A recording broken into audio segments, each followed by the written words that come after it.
અસામાજિક તત્વોની સતત ચાલતી ગુનાકીય પ્રવૃત્તિઓ ઉપર અંકુશ મેળવવા, ગુનેગારોની પ્રવૃત્તિ ઉપર અંકુશ લાવવા માટે તેમજ શહેરમાં શાંતિ અને ભાઈચારો જળવાઈ રહે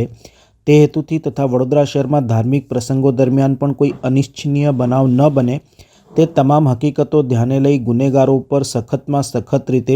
પાસા તેમજ હદપારી તેમજ અટકાયતી પગલાં લેવાની શહેર પોલીસ કમિશનર નરસિમ્હા કુમાર દ્વારા સૂચના કરેલ, જે અનુસાર સૂચના આધારે ખૂનની કોશિશ અને મારામારીના ગુનામાં સંડોવાયેલ આરોપીની ધરપકડ કરાઈ હતી. જામીન ઉપર મુક્ત થયા બાદ પણ તેની પ્રવૃત્તિ અંકુશમાં નહોતી. આ રીતે આરોપી ગુનાહિત અસામાજિક પ્રવૃત્તિ જાહેર વ્યવસ્થાને ભંગ કરતી સ્પષ્ટ જણાય.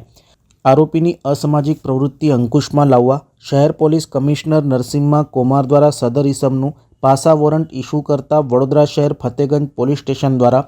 પાસા વોરંટની બજવણી કરી પાસા ધારા હેઠળ અટકાયતમાં લઈ ભાવનગર મધ્યસ્થ જેલ ખાતે જાવેદ અલી પઠાણ રહે રસુલજીની ચાલ ચિસ્તિયા મસ્જિદ પાછળ નવાયાર્ડને પાસા હેઠળ અટકાયતમાં રાખવા મોકલી આપેલ છે.